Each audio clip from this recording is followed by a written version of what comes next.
Assalamualaikum warahmatullahi wabarakatuh. Pantun Keluarga Malaysia untuk Kementerian Perpaduan dan Kementerian Pelancongan Kesenian Kebudayaan agar dicetak, disebar dan diberi kepada MP selain daripada pantun-pantun yang lain. Dalam taman berkarya seni, hidup sehat panjang usia. Hidup aman, makmur, harmoni, itulah hasrat keluarga Malaysia. Suasana ceria di hari raya, warna biru cantiknya baju. Satu Malaysia, keluarga berjaya, masyarakat padu, negara maju. 1, 2, 3, 4, 5, 6, 7, 8. Hidup keluarga, jangan merempat, bina impian masa hadapan. 2, 3, 4, 5, 6, 7, 8, 9. Hidup keluarga bekerjasama, bangkit teguh, capai wawasan.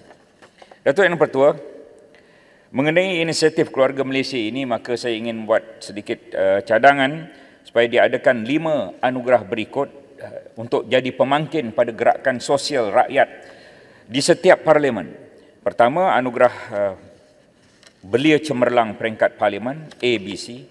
Seterusnya, anugerah Usahawan Cemerlang, AUC.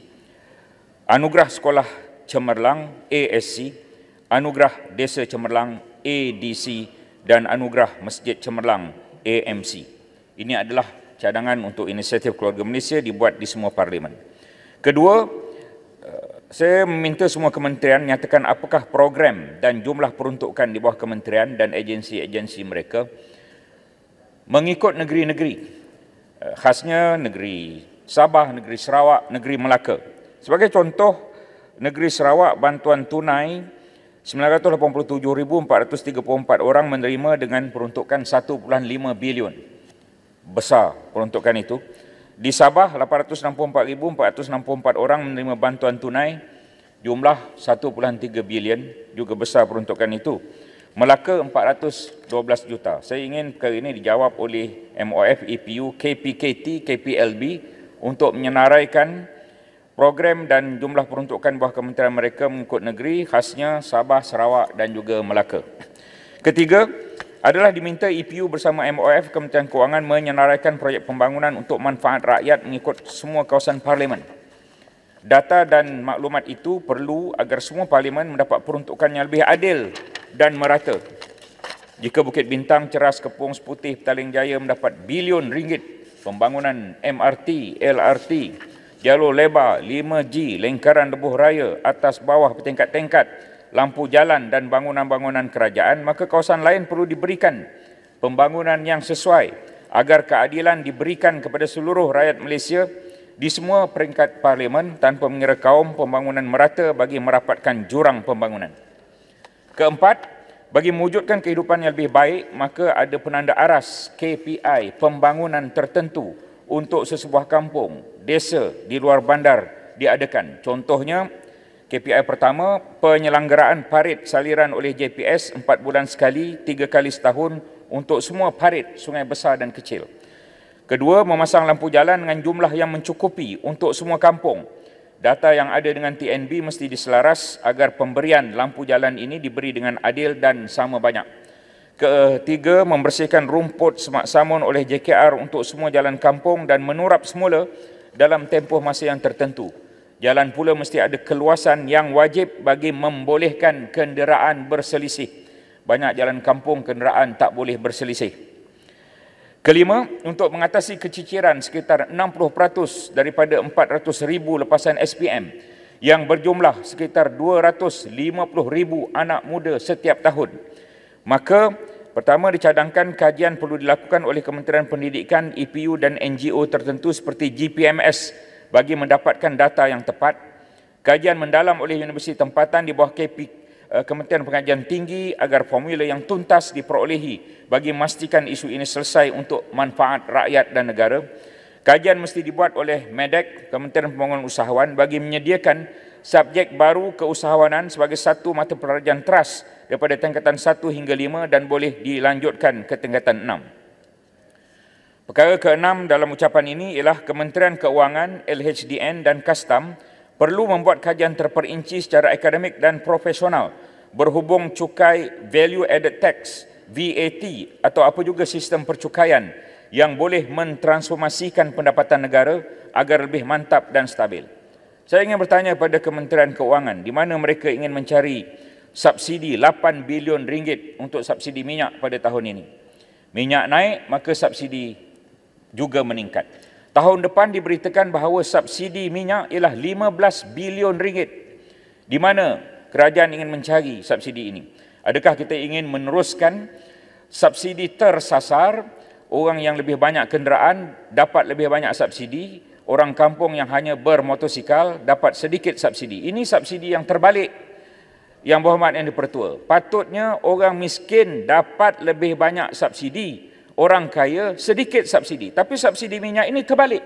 Orang kaya banyak kereta, lagi banyak dapat subsidi. Orang miskin satu motosikal, sedikit subsidi. Ini subsidi apa ni? Jadi 15 bilion ringgit akan dibelanjakan pada tahun depan untuk melaksanakan subsidi tersasar kepada orang kaya ini. Jadi apa yang patut dicadangkan ialah subsidi itu patut dibuat secara bersasar.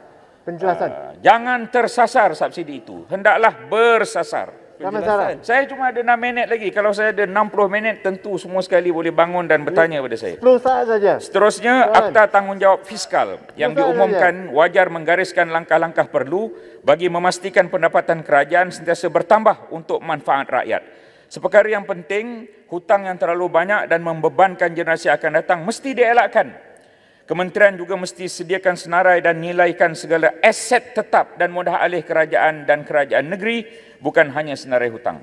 Ketujuh, menyediakan 600,000 pekerjaan adalah kejayaan yang hebat pada tahun hadapan. Namun berapa banyak jumlah yang bergaji tinggi, itu yang ingin saya tanyakan, yang merupakan kerjaya nilai tambah dan profesional. Kadar pengangguran 4% pada tahun hadapan itu wajar diturunkan kerana full employment level itu ialah dengan izin kadarnya 3%, bukan 4%.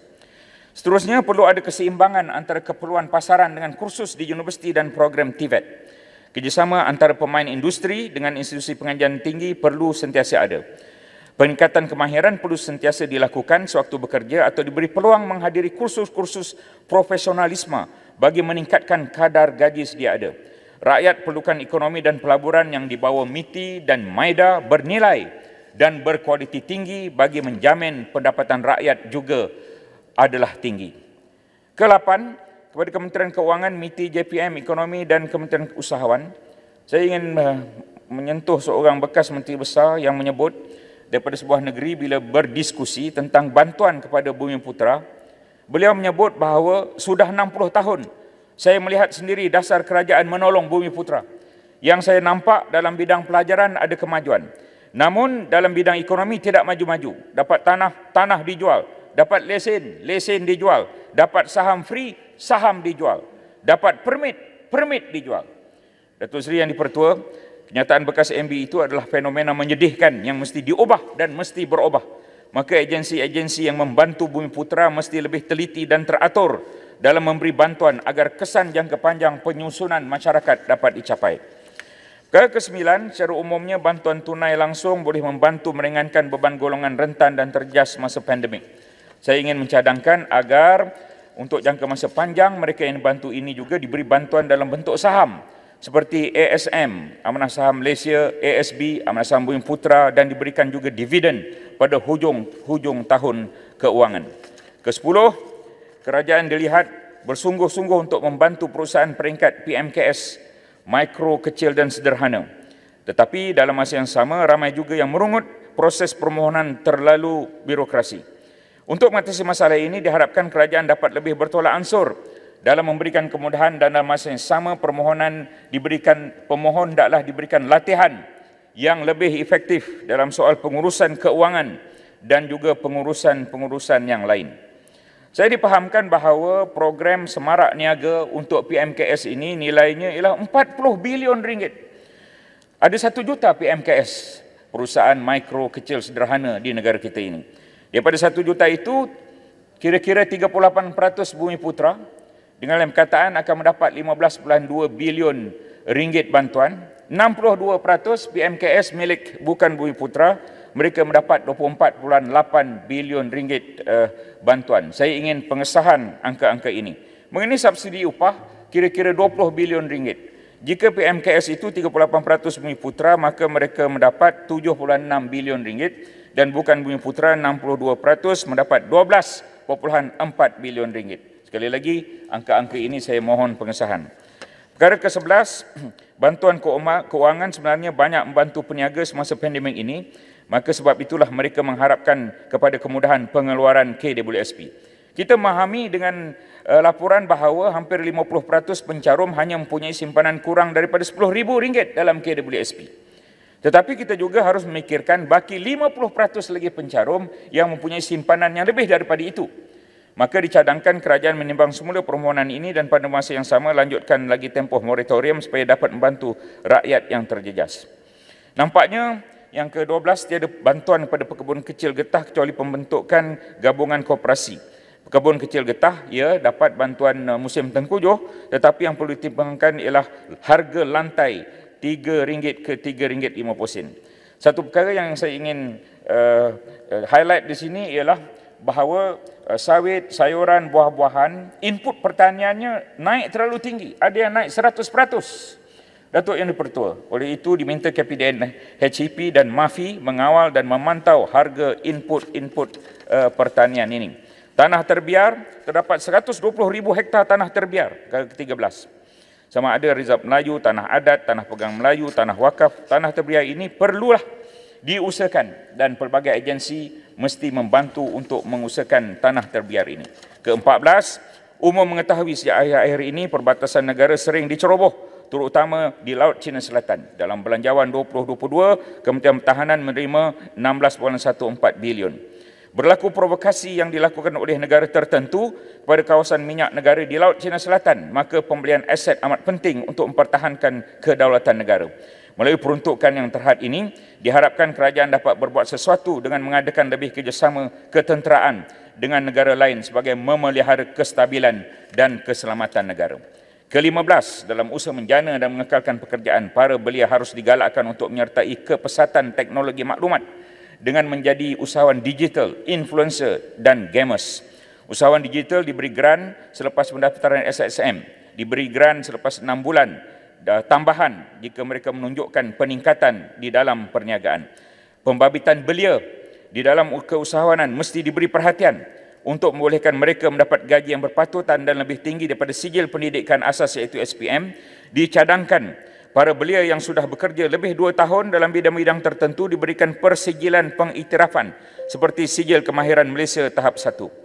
Di dalam belanjawan tax relief banyak diberikan, perbelanjaan perubatan, pembelian gadget, pembelian kereta elektrik dan aktiviti pelancongan. Ini perkara yang ke-16, maka saya ingin mencadangkan supaya golongan M40 diberikan potongan cukai yang istimewa dan lebih tinggi atau rebate ke atas sumbangan mereka supaya mereka tidak tersisih dalam bajet 2022 ini. Kesimpulannya, Datuk Yang Pertua, belanjawan kali ini banyak menumpukan kepada pemulihan ekonomi dan kebajikan rakyat.